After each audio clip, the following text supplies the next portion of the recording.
Hello, and welcome to In Service to Transformation with me, Claire Darnell, and my guest, Paul Powlesland. Paul is a barrister, a lawyer for nature, and a river guardian. And I met Paul recently when I stumbled upon this piece of activism that exists within me and heard about a piece of land that was going to be developed near my house. And all of a sudden, this feisty land protector emerged, and I started to rant on social media, as many of you know I love to do. And Paul connected and said, hey, it would be a really good idea if you roused some of your neighbours and got together a kind of a community group who could support you in fighting this battle, and then became a real ally in the current ongoing battle that we have to save this piece of wetland. And yeah, I just instantly liked Paul, and Paul has a really interesting story to share with us. So I'm really grateful that he's come along and has agreed to be a part of this podcast. So I'm going to introduce you now, Paul. Hello. Hello. Hello. Yeah, and as I was saying to you before we got started, I'm excited to learn a little bit more about who you are and, what's led you to be doing the kind of activism and work and support that you are with communities and, yeah, the rivers. So like tell us a little bit more about you. Like what's your story? Like how did you end up Where like, where where do I yeah, start with how that one? where do you yeah, like I always So I start was with born in January. No, no. I I'm don't think we have quite long enough. I always start with this one question, and it's like, at which point did you realize that you desired transformational change in your life? And I guess we can start there with you. Was there a point in your life, or was it a gradual kind of awakening of, I'm not happy with this trajectory. I'm going to change some stuff. Have you had any of those moments? It's not really with myself, and that maybe we can come back Mm, to that because it's actually probably a bit of a one of my foibles is not actually looking after or protecting myself as much as I probably should. But I interesting. think it is more a desire to change the world around Mm, me. That beautiful. was the key transformation that has led me down the pathways that I've come, and that came from a number of points, Mm, most of which came together in 2017. So a number of quite random pathways joined together. So I'd been living on a boat for 5 years at that time, and I wanted to settle down and form a community and look after a specific bit of river. So I moved to the river Roding, embarking on my boat, and set up a community group and then a charity to restore the river. That's been quite crucial. We'll probably go into more depth on that. yeah, I'd love to. Um, I also got involved in the Sheffield tree dispute, trying to stop trees from being chopped down in my role as a barrister. And Mm, that led me into sort of environmental legal activism and then founding Lawyers for Nature, which is now a big mm. part of my life. And then also that year, I was randomly at work one afternoon. I went on the internet and found that a riverbank in Kent was for sale, and I went to the auction next morning and bought it without having the money to pay for it. And then yeah, so I then sort of own this riverbank wherever we're able to like kind of go deeper into nature too. So three adjoining factors. But as you see, they're kind of Mm. out in the world rather than necessarily inside me. Yeah, totally. And that's a really beautiful thing, right? Because the podcast topic is like to be of service to the transformation of self and others, and the world definitely accounts as others, right? So what a beautiful calling. Mm, mm. Are you wanting to delve into what it was that kind of led to you having that epiphany in 2017? Um, I think it was more. It wasn't necessarily an epiphany inside me. It was like a number of external factors that then Yeah. helped to alter and change me. So it was quite. I Mm. mean, some of it was quite random. For instance, I got involved in the trees thing because I just felt called that I need to do more to protect trees. So I posted on a Facebook group for people who like trees. Is there any way for lawyers to give their time for free to trees? And someone just signposted me towards the Sheffield people. Um, Right. Buying the riverbank was super random. I wasn't necessarily looking for one. I was just looking at a land auction site and saw it. And the Mm. roading was that, I was kind of getting forced out of the canal because I wasn't moving far enough. I didn't know, I didn't particularly want to rent a mooring.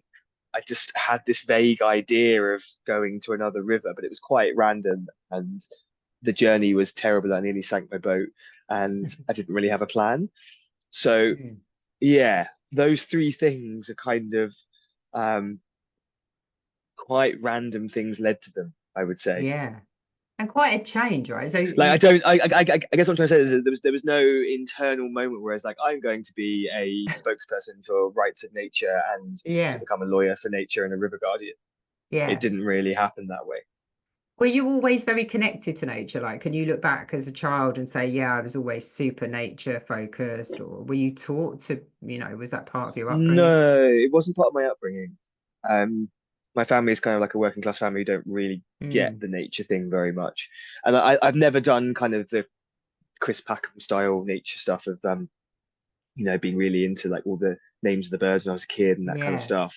I do remember that I used to go walking a lot in nature by myself as a kid. So I think Mm. and by rivers as well. So I think I've always been drawn to them. Mm. And I tried to save an oak tree that was due to be chopped down in my grandma's orchard and stuff like that. So I guess it kind of always been there, but not. And it definitely disappeared quite a lot in my teenage years. I was kind of distracted by being a lawyer and all that kind of stuff. So Yeah. it's now come back with a vengeance. Yeah. And I mean, like you say, you got distracted with being a lawyer, right? So what a change, because I don't know, lawyers obviously fight for all sorts of things in terms of justice and, advocating for people to keep their freedoms, etc., and things to remain free. But in terms of, yeah, your diversion from I'm going to be a lawyer, what kind of lawyer did you envisage yourself being when you first started out? Mainly a well-paid one, I think. Didn't really have a much of a plan of what I wanted to do. It was Mm, I wanted to be a barrister rather than I want to be a barrister for XYZ, mm, which I think is quite common actually amongst a lot of barristers. There's quite a desire just to be a barrister no matter what kind it is, mm, which I think is actually pretty unhealthy to be honest. Um, I yeah, think you should have a cause that you want to fight for.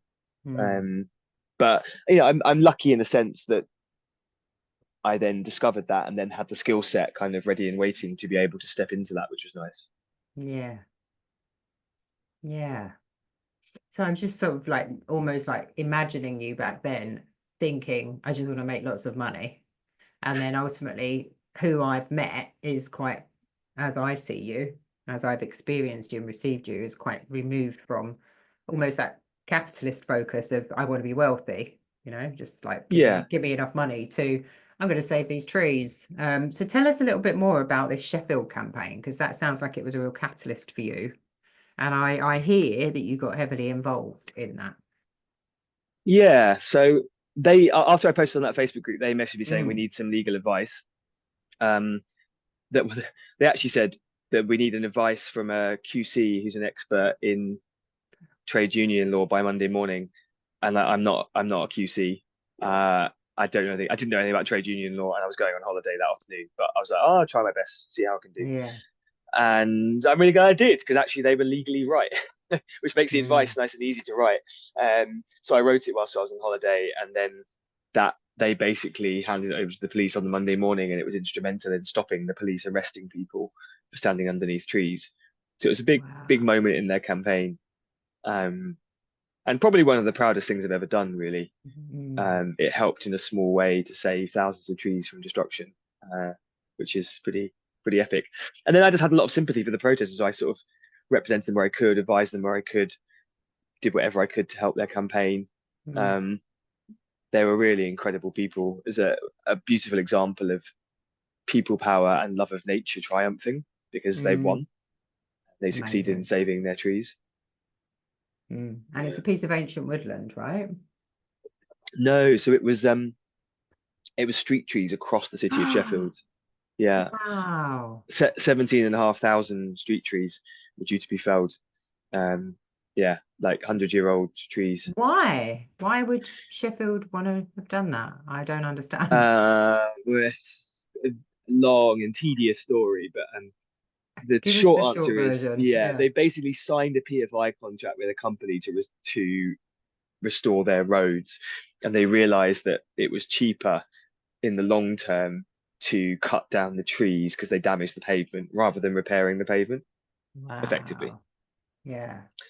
I mean, they said that it was basically impossible to repair the pavement with trees there, but that turned out not to be the case. Mm. Yeah. So, and it's a prime example. I mean, the law was entirely on the council's side, Mm. but people power, just people refusing to give in, really made a difference. Yeah. Yeah, Yeah. Yeah. And that's what obviously I'm hoping is going to happen with our little local campaign that we pulled together with yeah, your support. and maybe I think that initial way that I got into legal nature activism is kind of maybe has coloured the way that I've carried on doing things because Mm. I'm not one for whenever I speak to a campaign, I sort of always tell them, please don't just rely on me as some kind of magic lawyer Yes. wizard who will ride in on my white steed and do a case and save everything. Like that is not the Mm. way it happens in most cases. The law is, in most cases, not all, but in a lot of cases, it's set against saving nature. Mm. The basic framework is set up in a way that is not helpful to nature. So if you end up in court, yes, it might be a last resort if you've got exhausted other options, but it's often not the best way of doing things. This is a Mm. lot of it is about politics, it's about activism, it's about campaigning, it's Mm. about getting people to see things in the right way. So for instance, with the Roding Meadows, you know, Mm. other people might have done like a few residents complaining about parking or whatever, and then tried to Yeah. judicial review them when the decision went against. It's like no, from the start, like get a campaign that is focusing on the rich nature in that area, Mm. personalize it so it's the Roding Meadows. It's not just a random scrap of wasteland. Yes. It's a meadow full of rich, vibrant life. Sell it. Sell Yeah. sell why your nature is important. Like we Yeah. exist in a world of information and ideas, and Mm. the best ideas will triumph. So if you're like save our save our pitch or something like that. It's often not as save our field. It's just Yeah. yeah. Does it speak to you? Save the Roding Meadows. Let the kingfishers have their habitat, and the Mm. butterflies and the grass snakes live again. Mm. That's powerful. Yeah. And I do think that yeah, sometimes campaigners rely too much on law and technicality and not enough on what I would term nature PR, as you like. I hate Yeah, PR. I hate the it concept of really PR, is PR though, isn't it? but it's a form of it. It makes you Mm. see the world totally differently.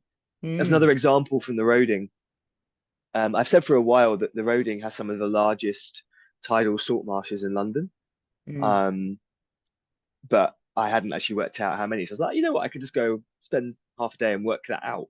So I used Google Earth to find out, and actually I've checked, and including the Lee and the Thames, the Roding where I live has the largest tidal salt marshes in London, which Wow. is an amazing fact.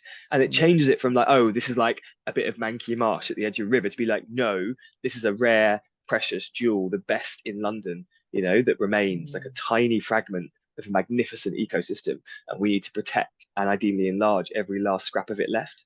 Yeah. Do you see the difference there There's a between real that? difference, right? Yeah, and Yeah. going like, well, under the Environmental Framework Habitats Directive, 1990, it's like, and according to this thing, you haven't done your reasons, blah, blah. It doesn't land in the same way. And yes, you Yeah. might have to use those tools to save it, but in the first Mm. instance, just like really bigging up why your nature is important feels like Mm. an important first step. Totally. And I think that was what was so beautiful is, I mean, I think I've used that field, as I called it for a time, the Roding Meadows. I'd used it for over a decade. My daughter learned to ride her bike over there. It was precious. I spent many days over there in lockdown, like having picnics and just being in nature. It's like a really beautiful meadowland reclaimed by nature and completely rewilded over a period of years. And it used to be a sports field. And I think for decades before I even showed up in this area, families were using it for multitudes of reasons. And it's loved by so many. And yet, it wasn't really until I kind of walked through and saw that somebody had felled all of the trees and the shrubs in there that I realized how deeply I cared about this piece of Mm, land. And I saw that somebody had cut all the trees back, and I just thought, what on earth has happened? And I had this vision of myself chained in there, like chained to a tree or a shrub or something, just like fighting for this land. Because I thought, this isn't right. There's something happening here. Started to rant on the socials. And I think at that point, it was I think you initiated me effectively into Mm, taking more action. I mm, wonder if I would have put in the action to actually go and door knock my neighbours mm, unless you had activated me into that action. So it was like that, just that nudge from you saying, Claire, have you considered? Because I was thinking, what the hell can I do? I'm powerless, you mm. know? And it was only But on, these things interact, right? So there's yes, equally, I wouldn't have got in contact with you had you not been activated by the meadows, perhaps by yes, nature herself, mm, into standing up and talking about it. And then yes, it didn't take very much, to be honest. It just took a little bit of no, like, here's some advice, here's some things I've noticed on previous campaigns that work. A little yeah, bit of like a little bit of push being like, no, and you are right. This is a precious habitat. You're on the right ground. Go yeah, for it.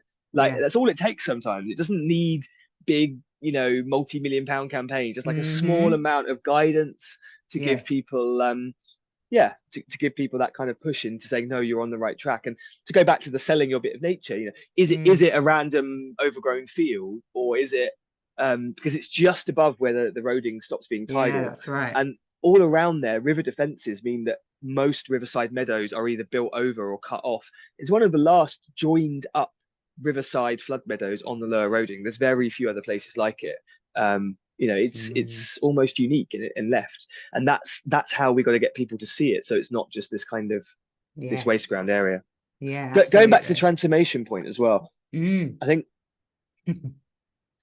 I think this is where maybe my trajectory is different from some in the more spiritual community. I'm a part of those spiritual communities. Mm. I've been to festivals like medicine, and go Yeah. to I know a lot of people in those communities, and Mm. I think my transformation was happened from nature in a sense. Yeah. Mm. Mm. I mean, probably going to ceremonies and connecting deeply to nature through those kind of processes was important. Yeah. But I think ultimately it was that the most important part was actually being in, on, around nature, Yeah. being here on the river, seeing it all the time, feeling my love, knowledge, and desire to protect building, which it still is. Mm.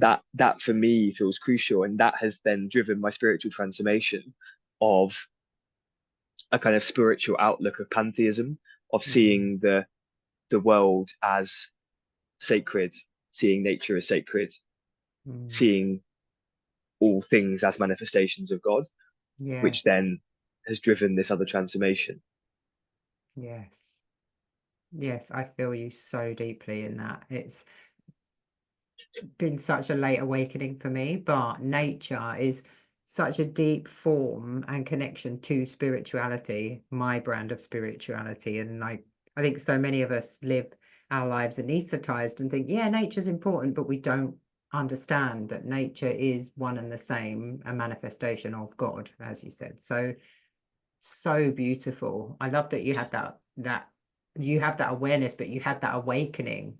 And it's obviously, I think when we come into purpose, God's purpose for us, we are just in flow with that. And as you say, you've just accumulated this passion, right? You're in your flow, you're in your calling. And I think we also need and yeah, exactly. And that I think also that's one of the only motivations that will work for this. Like it's going to be a long slog.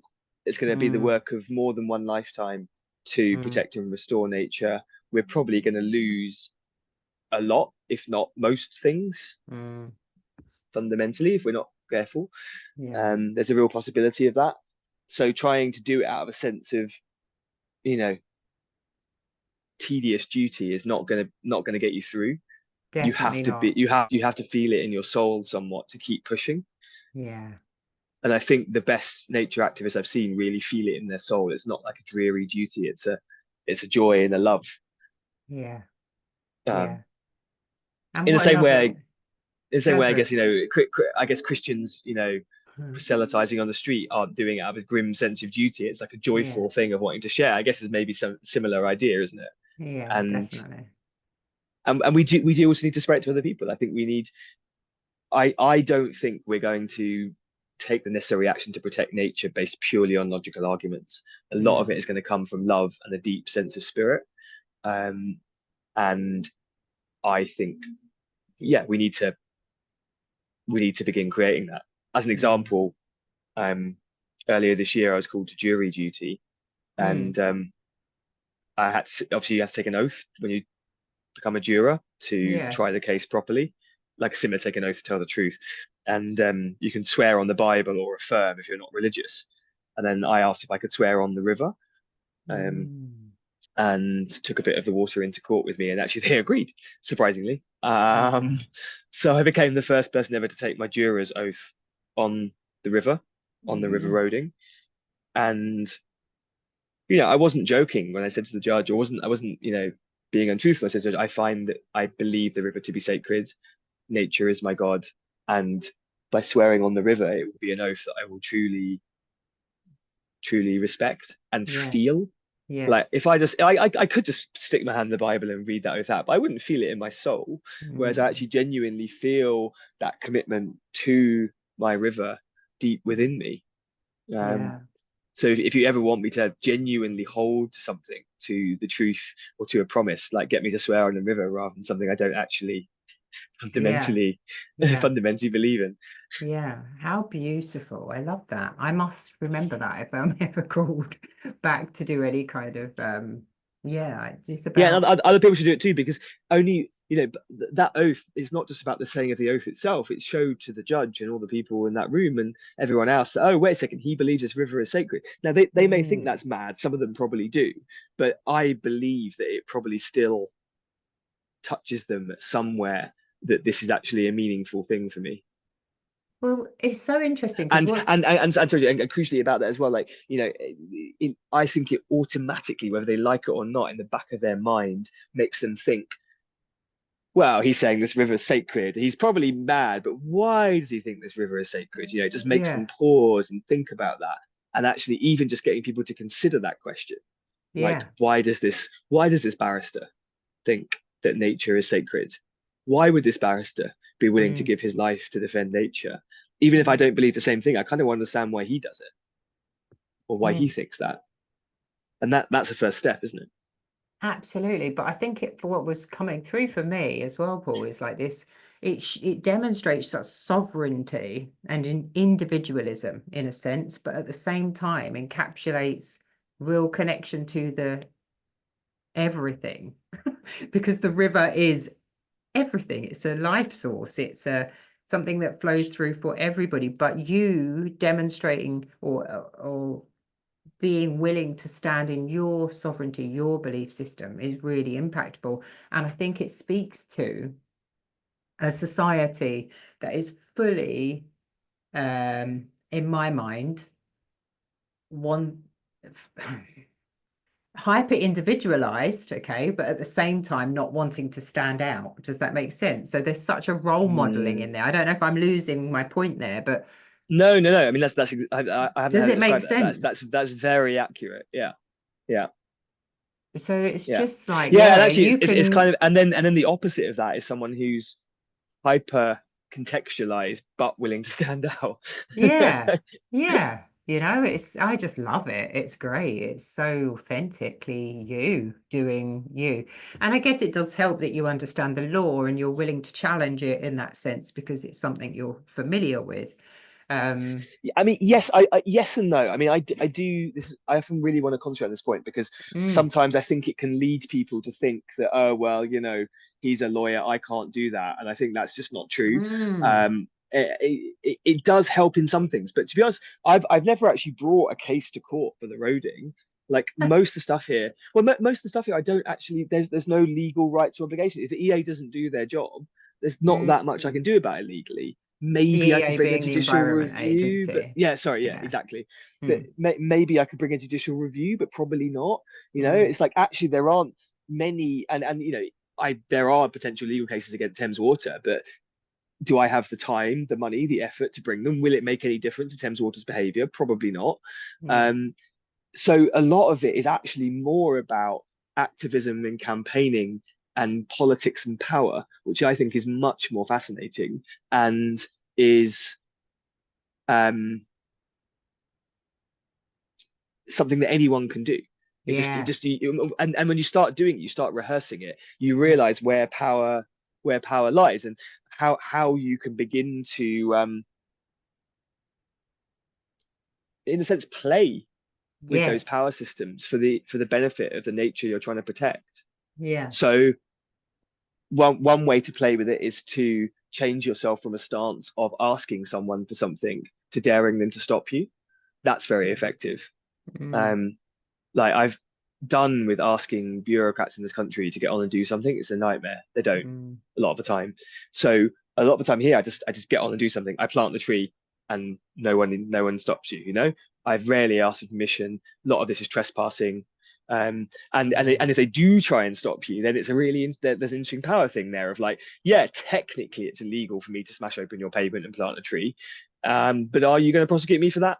I think it'd be quite funny if you did, Mm. because everyone would think you're stupid because you're trying to prosecute someone for planting a tree. Mm.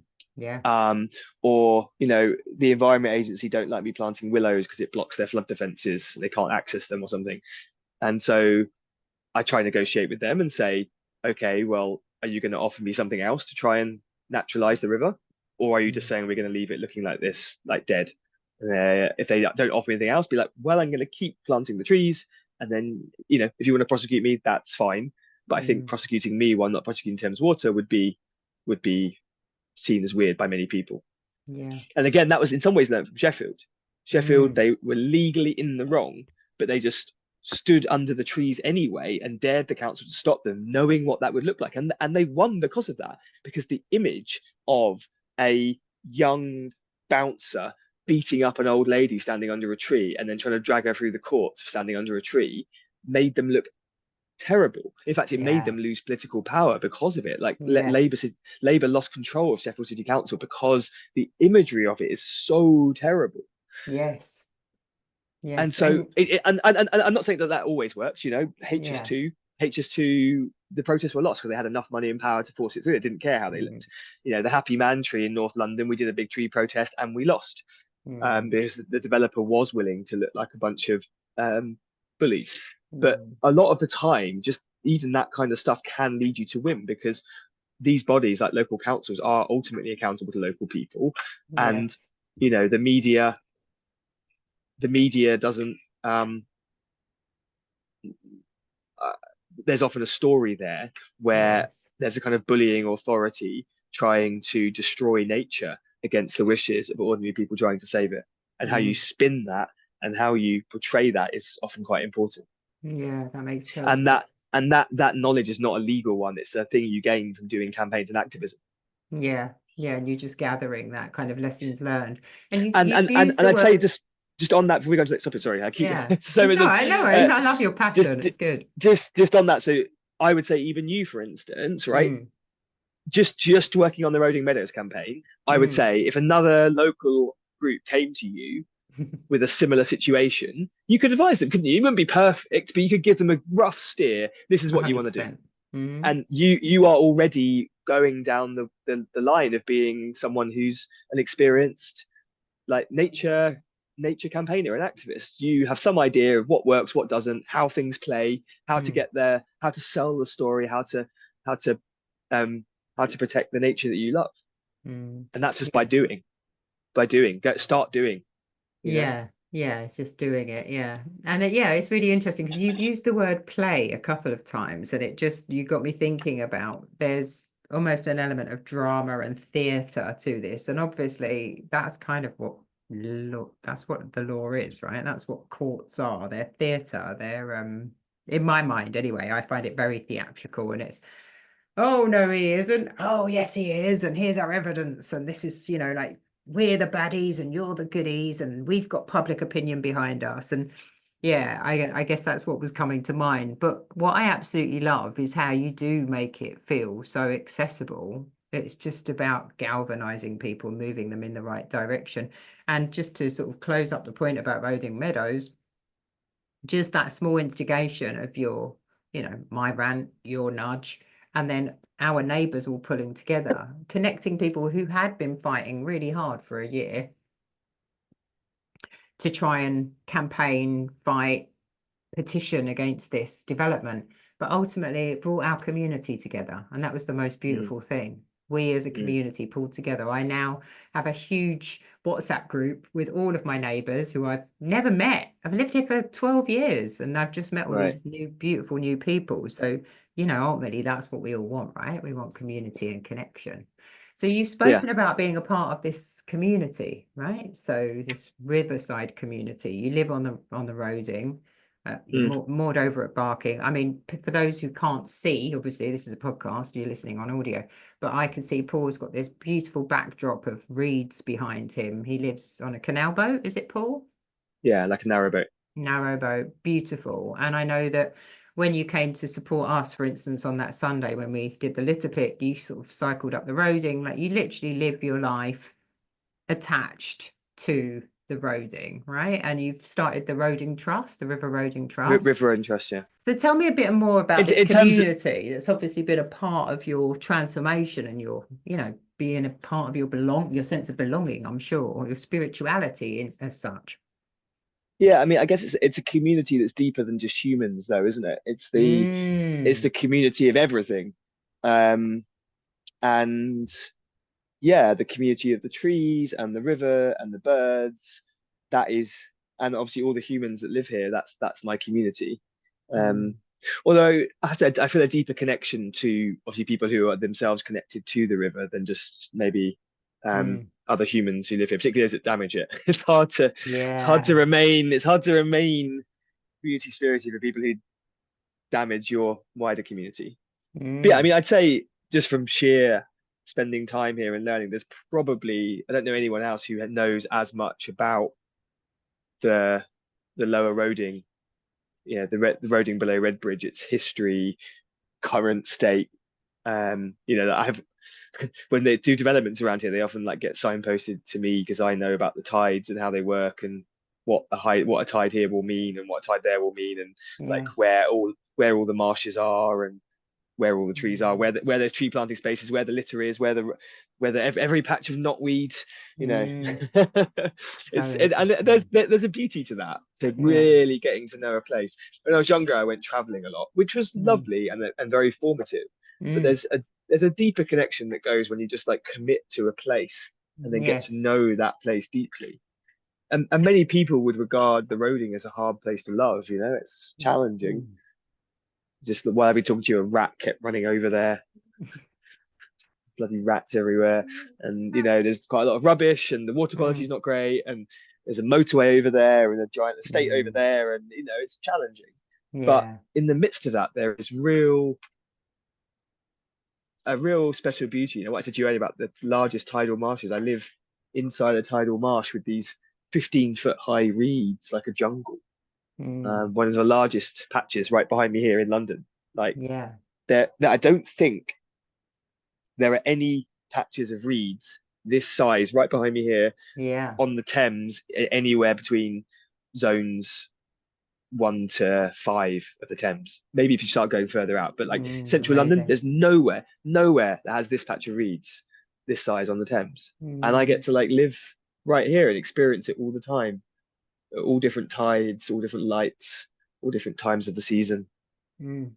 I just imagine you get to see such beauty and resilience, right? As part of that and being a part of that environment. Yeah, but the magic is that we all do.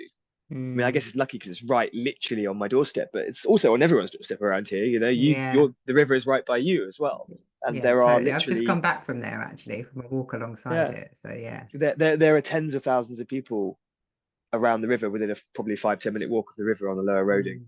Mm, mm, And we put in paths, benches for them so anyone can come and see these places and get to experience a little bit of wildness. And it just mm, takes a lot of time, it just takes dropping in and like changing your visual. Are you seeing a kind of rat and rubbish strewn wasteland, or are you seeing a rare bit of wild greenery? Mm. Is that the roar of the motorway, or the call of the Chettis warbler, or the pip pip of the is it the sound of a car alarm, or the pip pip of a kingfisher, you know? I love that. Yeah. Is it a plastic bag, or a pigeon, or a sand martin coming into land? Who You're gonna knows? Time will tell.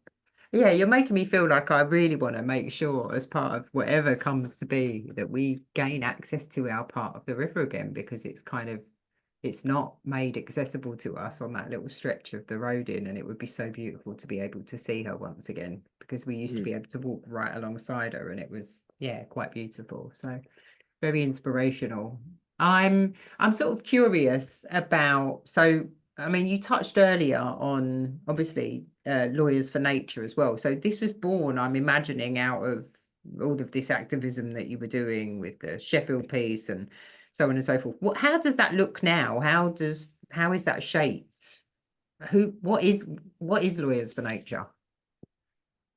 Yeah, it's quite interesting because we actually started off. So it really arose after Sheffield. I Mm, basically realized that there was not enough support for grassroots activists trying to protect nature in England, particularly. yeah. Um, and so I wanted to set up an organization.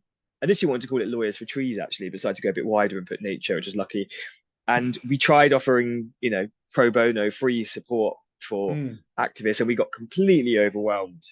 It's wow. just there are hundreds, thousands of grassroots campaigns trying to save trees, nature, Mm, rivers, meadows in the UK. It's relentless.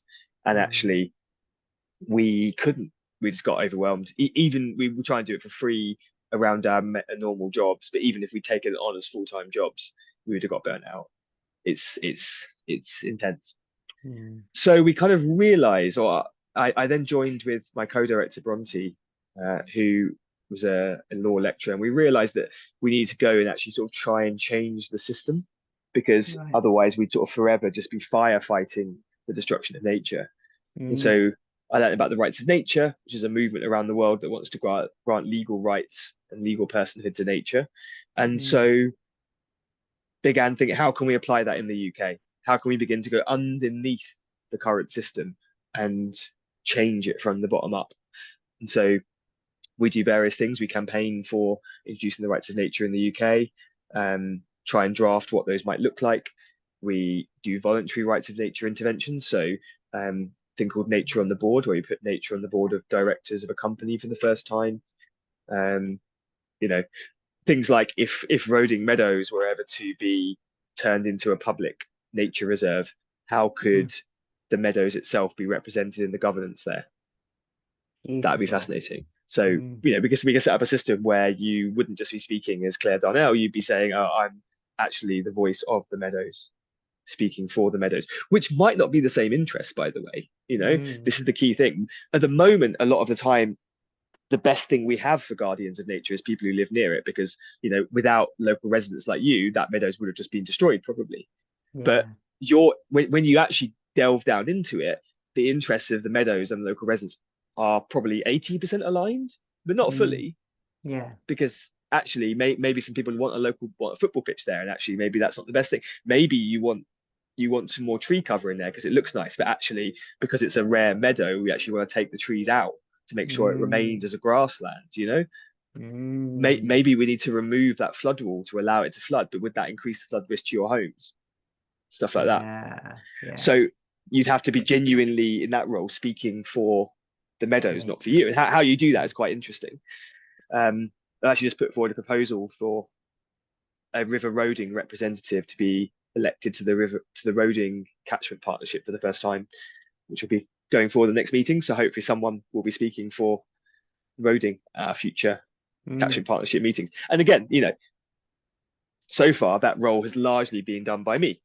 mm, I'm there technically for the River Roading Trust, but really I'm mostly speaking for the river. But not always. I could imagine that our interests are not necessarily always aligned, yeah. and I'd have to like really drop in to think what is actually in the best interest of the river here. Mm, And as an example of how they might not align, I'm quite politically radical about land ownership, and I think we should, not just give loads of money to landowners to restore the rivers. We should just, do the river restoration that's needed and force Yeah. them effectively.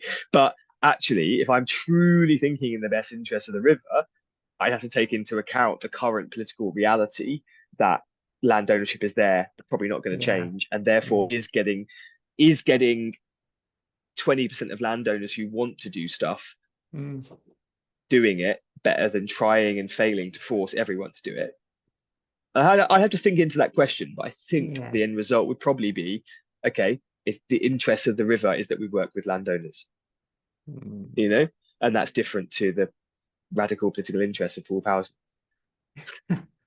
Yes. Yeah. It's about playing smart, right? Rather than, yeah. Yeah, or it's just different interests because as a human, I find the fact that some people own lots of land and then demand money not to damage it quite It's quite insane. Well, the no, it's whole insane, concept of but ownership of any resource is it is nuts, right? but it's a reality, and Yeah. therefore, if I'm speaking for the river and there's a river guardian, I have to take that reality into account and be like, what is the likelihood of that changing, and actually, is it not in the best interest of the river to do whatever we can in the current system to deliver as much change as possible as soon as we can, Mm. and therefore work with them? Mm. Those Yeah. are the kind of questions, and I think it's fascinating. Yeah. Um, and I think one of the key questions to appoint a nature guardian would be: can you think of an example where your answer to a question would differ depending on whether you're answering as yourself or as nature? It's a crucial question, isn't it? Yeah. I mean, I'm just like, whoa. Yeah. It would be completely different, wouldn't it, for the two? Yeah. Yeah, and that works in the current. We have examples of guardianship already, like children. The Yeah. interests of parents and their children largely coincide because parents want the best for their children, but not always. Not Mm. always. And there are cases where the state overrules what the parents want because it's supposedly in the best interest of the child, and that would Mm. be the same for nature. The same kind of thing. Yeah. Yeah, Yeah. people who love nature, probably a similar position to parents. I would Mm. say my decisions in care for the roading probably coincide with what would be like if it was my child. But so Yeah. in 80-90% we'd probably agree, but like in that small amount we diverge, and then that's where it's quite difficult, and I have to make sure that I'm truly acting for the river, not just putting my own interest through the voice of the river. Yeah. And but that even as you say that, I'm thinking, well, actually, even that's a bit of a distortion, isn't it? Because very often, very much as myself as a parent, it's very often my child who teaches me, if I'm honest. And actually, if you think about the river being a child of us as humans, it should be the other way around. We should actually be the children of nature. So we've twisted it, right? We've Mm. distorted the power that is nature and the beautiful resource that nature is in terms of it, where it is in the pecking order, and we put ourselves as And over and that's quite above interesting as that. well, because that's another thing, is like, um how do we actually listen to how do we know what nature wants, Yes. and what it's telling us? And there's quite an interesting analogy there, because obviously the easy way is to say, well, we already have a situation where, for instance, children that can't speak, we still have to represent their best interests, which is Mm. kind of akin to nature in a sense, because Yes. you don't say, oh well, this 6-month-old can't tell us what it wants, so let's just starve it to death. You Yes. kind of, well, actually no, we know that children, from our experience, we know that babies need this and this, so we can Hmm. approximate what their best interests are if they don't tell us. And the same is true in Yes. nature. But actually, if you go deeper than that, you actually realize that actually nature is telling us all the time what it wants. You just have to look at a Totally. part of nature, and if you look at enough of it, you see where it is most alive, where it is most vibrant, where it's clearly the most, I don't know how to put it, happy is the wrong word, but But it's giving us rich. indicators of what it needs and Yeah, how it thrives. yeah. Yeah. I see that on the lower. I can give you, so many examples on the lower roading. I need to come down there and see this. Well, it's yeah, it's the most beautiful and ugliest part of the river, I would say. Like there's the two worst stretches are near Barking and Ilford Town Centre, where you can just look at the river and see there's no life there, no Yeah. greenery, no birds, nothing, because they sheep piled the river, so it's just like a hard edge all the way down. Yes. Yes. So therefore, the learning from that is nature abhors hard edges. The river does not want hard edges. Do Mm. whatever we can to set back and soften those edges.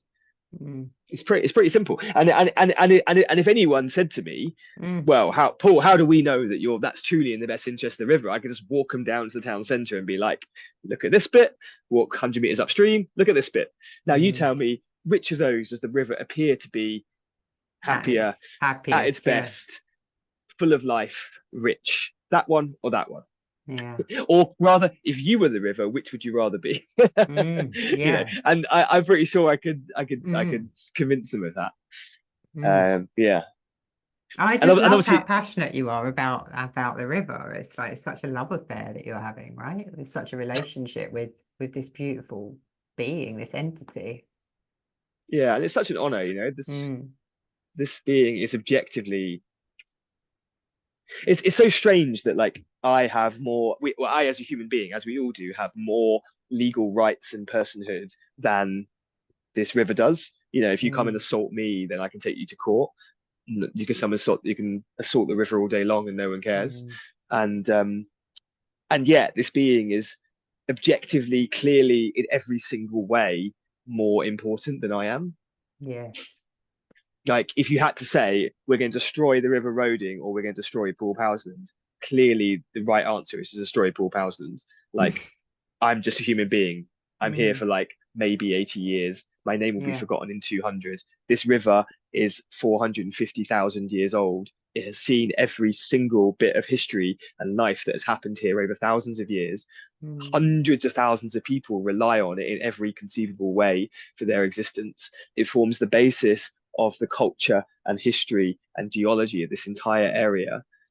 Uh, you know what I mean? It's like Mm. clearly, it's an important It being. does kind And of make us seem quite insignificant, doesn't it, when you compare yeah, it? what an honor it is. What an honor Yeah. it is to be able to be a guardian, to put myself in service of this river. And also, Yeah. what a bizarre situation it is that it's down to like some mad barrister to do this in his spare time because he wants to. It's like Yeah. this river could and should have like a chief exec and a team of dozens looking after its interests. I Yeah. could, if you gave me a dozen people, to work on it, I could set them to tasks within a couple of weeks that would keep them busy full time on this river. Mm. We are, as volunteers, barely keeping up, not even keeping up really with what is needed to be done on this river, and it's Mm. constant firefighting. And Mm. it's London's third biggest river. It Crazy. it fundamentally is the key part of the entire catchment, which has I don't know to work out how many people there's. I think definitely hundreds of thousands, maybe a million people in the catchment of the Roding on East London. It's a Mm. lot of people, and yeah, we just no one's really looking after it. It's kind of Yeah. crazy, isn't it? It's insane, isn't it? When you put it like that, it's just absolutely nuts. Yeah. Yeah.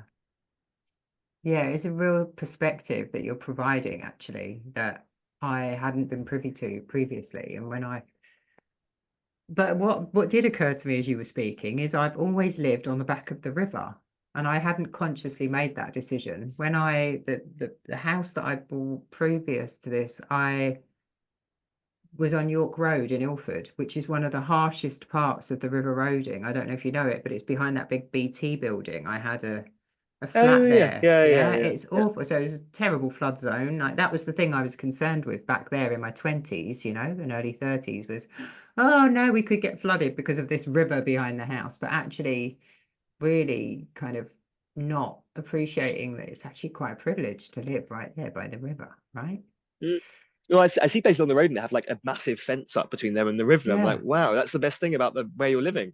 Yes, Most of where you're totally. living is a complete. I shouldn't say that. So, some might consider that it's the nicest feature of the area you're in. Yes, yes, absolutely it is. Well, look, long may we try to, I don't know, reinvigorate and like reignite this love affair that we really should be having with this beautiful life source that runs just around the corner from where most of us are living in this area and through Yeah, London, right? and that's maybe a good thing to kind of to round off on, which is like Mm. I guess because the kind from what I understand, the people who might listen to this podcast are more in the Mm. kind of maybe spiritual or kind of esoteric kind of communities, and so Mm. whenever I speak to people in those communities, I really do make a plea to do substantive actual work for nature, to Yeah. go out there and make a difference. Like, the people who are doing this are completely overwhelmed. There's not enough Mm. people doing it, and it is vital. I kind of slightly sarcastically say, as well as doing the five rhythms and the medicine ceremonies and Yeah. the calling in the directions and the solstice ceremonies, like, go out there and actually look after nature, like, make that a Yes. part of your spiritual practice, for Mm. two reasons. Firstly, because if we don't, nature is going to be destroyed. It is in the Mm. process of being destroyed. There is not enough people looking after it. Those people are completely overwhelmed who are doing it, and we Mm. need more people to step up. And if we don't, we're going to lose so much. But Yeah. also, secondly, because it is such a beautiful part of a spiritual practice, Yes. I it makes it all real. Yes. You're not just talking about service, you're doing it, Yeah, you you're know, literally being of service. Yeah.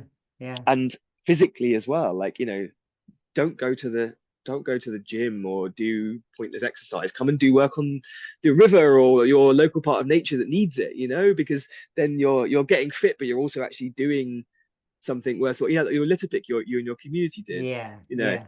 It was probably so quite much enjoyable, fun. right? Yeah, we Yeah, had a great time. And it was a exactly. real workout, right? It was a workout. You got together as a community. You made the area Mm. look better. Like, it is, that stuff is really enjoyable, but also it can be quite spiritual. Like, Mm. you deepen your connection to nature and place. What if your meditation was how many bottles you could pick up? I find it quite meditative, this work. I get Mm. into a real flow state when I'm out on the river working. I lose Yeah. track of time. It's like, if you try to sit me down in a blank room doing meditation, I go crazy. But, like, get me to meditate while I'm doing a hard physical task on the river, and my mind Mm. is completely free.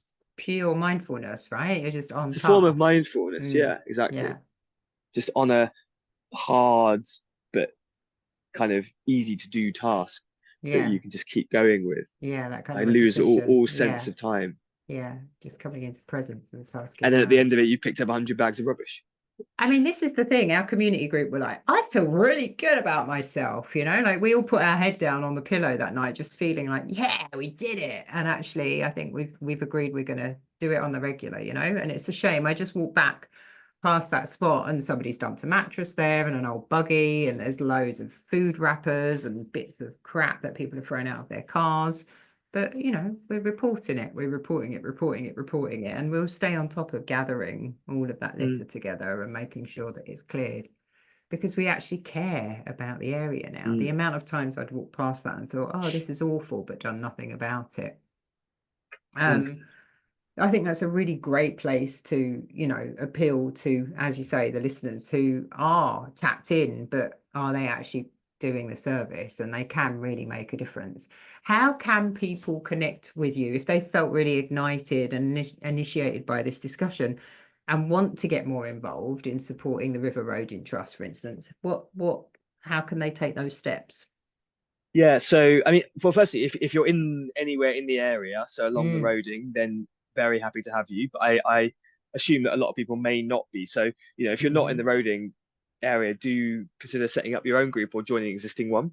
Just mm-hmm, find out if there's a local friends of group for your river or open space.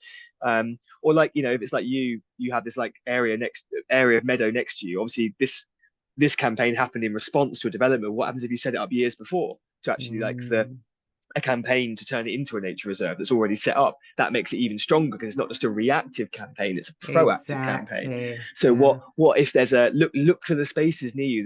There'll always be some, like, a little bit of scrap of land. Who owns it? What's the danger to it? How could it be made better for nature? And set up a campaign to Mm, do that, or to start doing it, you know yeah. like, frankly, for your area, you could have started going into the meadows and planting a hedgerow around the edge years ago without their permission. Yeah. Could have done it, Mm, you know. mm, And mm, I think that's powerful. Look for your river. Does it need care? Find out where your local groups are. If there's an existing radical group, join one. If there's not, set one up.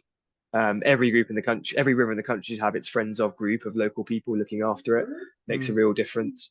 But yeah, if you're interested in the roading particularly, then it's Friends of the River Roading on Facebook, at River Roading on Twitter, or riverroadingtrust.org. I was it's .org or .uk. I've got my top on. What does it say? I don't know. Hang on. It says .org.uk, a bit of both. There we go. Yeah, .org.uk. Riverroadingtrust.org.uk, and sign up for our mailing list. And yeah, we mainly do our work days in winter, so they'll be coming up over the next from sort of November through to March. Anything from litter picking to tree planting to path making to any of the myriad of activities. So do consider coming down and getting involved. But as I say, if you're not in the area, then do consider setting up your own group and just getting on with it. Yeah. I have no ecological training at all. I've just taught it to myself by just going out on the river and doing things. Just getting And involved. everyone can do that. Everyone Mm. can do it. And indeed, I believe should, both Mhm. for their own health and well-being and life satisfaction, but also because I believe it's our sacred duty in these times. Yeah, I agreed with you. Yeah, totally. Thank you so much. It's been so beautiful. Yeah, I'm just really grateful, and you just make me feel completely empowered. Like we can do, I think this is one of the takeaways that I had after we sort of all got together and you supported us and you were such an ally, is you really made me believe, I think we can do this. You know, like I believe we can win this, we can get behind this, and that blind faith, I think we need that, in these Mm, crazy times. I think we need that mm, blind mm, faith, actually. mm. More now than ever. So is there anything else you want to share with people before we wrap up? No, I think just as I said before, I go out and get stuck in, get involved. Yeah. And obviously, if Nature there are any needs you. barristers listening, right? Any barristers, anybody with legal training, obviously get in touch with Paul around Lawyers for Nature, because that's another organisation that could clearly do with some additional support from Yeah, the sounds of it. yeah. Although I think a lot of my messages to just non-lawyers, non-new people, that they have a massive role Mm, too. So yeah, mm, go out and start your journey and see where it yeah. leads you. Thank you. Thank you so much. I appreciate you.